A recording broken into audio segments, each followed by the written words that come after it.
Lions and tigers and bears. Oh my! Lions and tigers and bears. Oh my! Lions and tigers and bears. Oh my! Lions and tigers and bears. Oh my! Lions and tigers and bears. Oh my!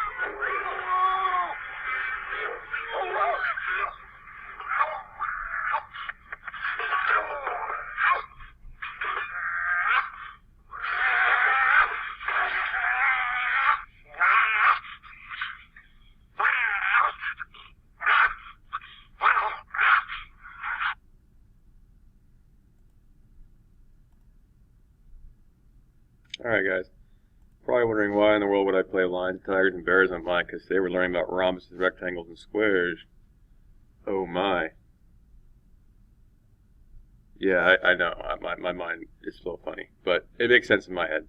Rhombuses, rectangles, and squares, oh my. I don't know, maybe it'll stick for you. But today we are going to talk about these next three parts of our special quadrilaterals. I don't know, I always love The Wizard of Oz, one of my favorite movies, so I figured I'd play a little clip for you. If you can click on the link on my webpage, I do have links that go to special things for each of these that you can allow you to, interact with a rhombus, a rectangle, or a square, oh my again. But for the sake of this, we'll just kind of go through them, and again, if you have any questions, feel free to ask at the end.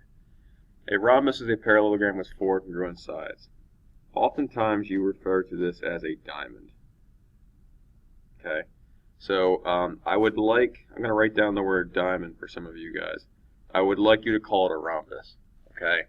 So if a diamond is something that sticks for you, that's great, but the technical name for it is a rhombus, okay? Four congruent sides. Awesome. A rectangle is a parallelogram with four right angles. So right angle, right angle, right angle, right angle. Okay. Now, please note the difference between these two. A rhombus is very specific in the fact that you have four sides congruent. A rectangle is very specific in the fact that you have four angles congruent, four right angles. A square is when you can put them both together to make this granddaddy, awesome looking, cool shape. Okay. It's a parallelogram with four congruent sides and four right angles. So, four right angles, four congruent sides. Okay. This is also known as a regular quadrilateral. We just spent some time in class talking about what a regular quadrilateral is, or a regular polygon. A regular means all sides and all angles the same. Okay, so this is putting everything together. Even though square is one of the most basic shapes you guys have known since the beginning of time, it's actually the most specific, which I know is maybe a little bit difficult to kind of comprehend, but it holds the most properties. Oddly and strangely enough, every property that works for a rhombus or a rectangle also works for a square, which is kind of cool, okay, because it contains everything. It has the same properties as a rhombus and the same properties as a rectangle. So we do have some corollaries. A quadrilateral is a rhombus if and only if it has four congruent sides. A rectangle or quadrilateral is a rectangle if and only if it has four right angles. And then lastly, a square corollary is a quadrilateral is a square if and only if it is a rectangle and a rhombus, or a rhombus and a rectangle, meaning it contains both of these properties. If you are only given four congruent angles, four right angles, you can only call it a rectangle. Vice versa with sides, if you're given both, boom, you got yourself a square. Okay? So we do have some theorems here that we're going to take a look at. We'll apply them on our back page. A parallelogram, and important to note, all of these three things, they are all parallelograms.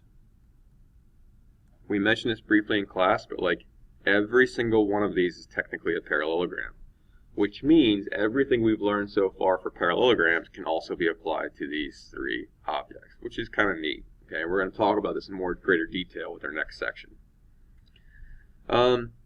A parallelogram is a rhombus if and only if its diagonals are perpendicular. Okay, so ABCD is a rhombus if and only if line segment AC is perpendicular to line segment BD. For a rhombus, and this is unique to a rhombus, in the middle, where those diagonals meet, it will always be a right angle. So if I draw a parallelogram and show you that with a right angle in the middle, boom, you know it's a rhombus. Okay? This is not true for a rectangle, only for a rhombus. However, because it's true for a rhombus, do you think it's true for a square? Good. Okay? Theorem 6.12. A parallelogram is a rhombus if and only if each diagonal bisects a pair of opposite angles. So ABCD is a rhombus if and only if AC bisects angle BAD and BCD, and BD bisects ABC and ADC. Okay? What does bisect mean? Bisect means cut in half. Okay, so I know we talked about that in class, just to kind of remind you. All that means is the diagonals are cutting each of these opposite angles in half. These two are the same, these two are the same, and similarly these pairs are the same. Okay? Theorem 6.13. A parallelogram is a rectangle if and only if its diagonals are congruent. Okay? So ABCD is a rectangle if and only if line segment or diagonal AC is congruent to line segment diagonal BC. So this is unique to a rectangle. Notice up here that we didn't have that. All we had was that they're 90 degrees, or they're in the middle.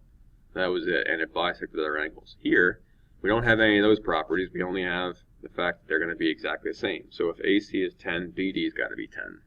Okay. Keep in mind, all of these properties right here follow suit for a square. Okay, so anything here works for a square.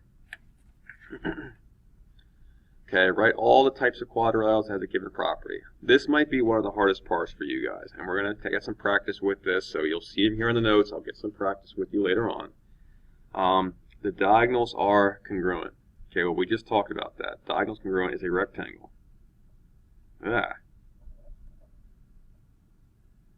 Because it's true for rectangle, what else must it be true for? A square. You're going to be seeing a lot of that. If it holds true for a rectangle or a rhombus, okay, then it could also be for a square. Both pairs of opposite sides are congruent. Alright, here we go. We have a parallelogram, which is the one we learned about the other day, which means it's also true for a rectangle, which means it's also true for a rhombus, which means it's also true for a square. Both pairs opposite sides are parallel. I think that's what it means to be a parallelogram. So again, all of them. Parallelogram, rectangle, rhombus, square. And again, we will go into greater detail with this, but because it's true for parallelogram, it has to for everything else too. How about all angles are congruent?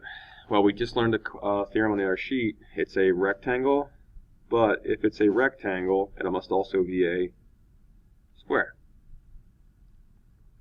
All sides are congruent. Well, that's your rhombus. Again, please call it a rhombus, not a diamond. But it's also true for a square.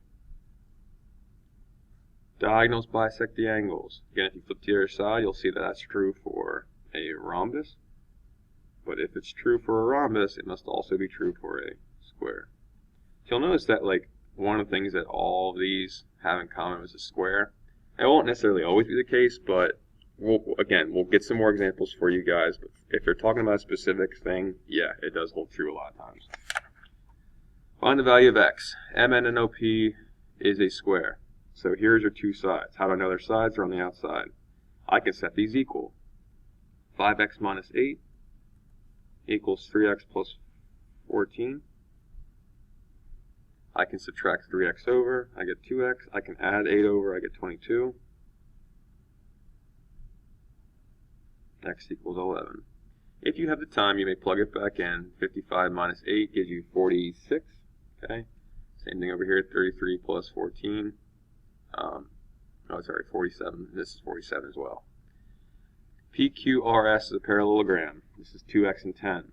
Okay. Parallelogram, we know that diagonals bisect, which means they have to equal each other. Simple enough, I divide both sides by 2 there. Okay. WXYZ is a rectangle. What do we know about opposite sides of a rectangle? They are congruent. So 7x plus 4 equals 3 times the quantity x plus 8. Don't get thrown off by this. I need to distribute in. Okay. I could subtract 3x over. I get 4x. I could subtract 4 over. I get 20. Divide. X equals 5. And again, if you have the time, take your time, plug it back in, make sure it works. 5 times 7 is 35, plus 4 is 39. 5 plus 8 is 13, times 3 is 39. 39 equals 39, we're good. This is an odd one. Okay, DEFG is a rhombus. It goes back to your parallelogram properties. What do you know about consecutive angles in a parallelogram? They are not equal. They don't add up to 360. They add up to 180.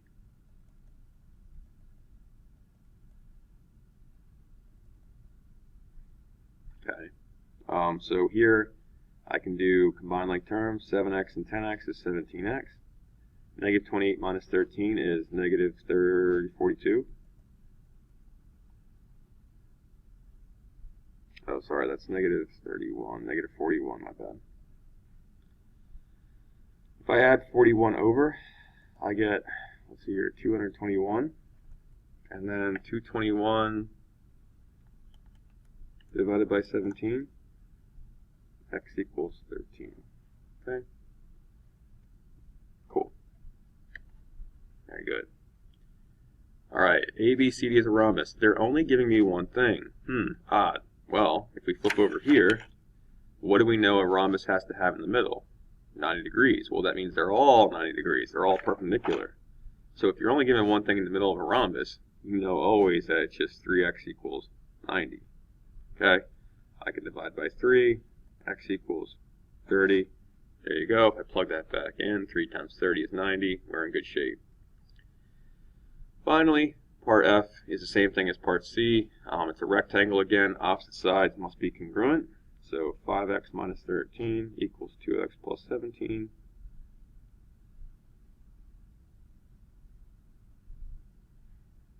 Okay.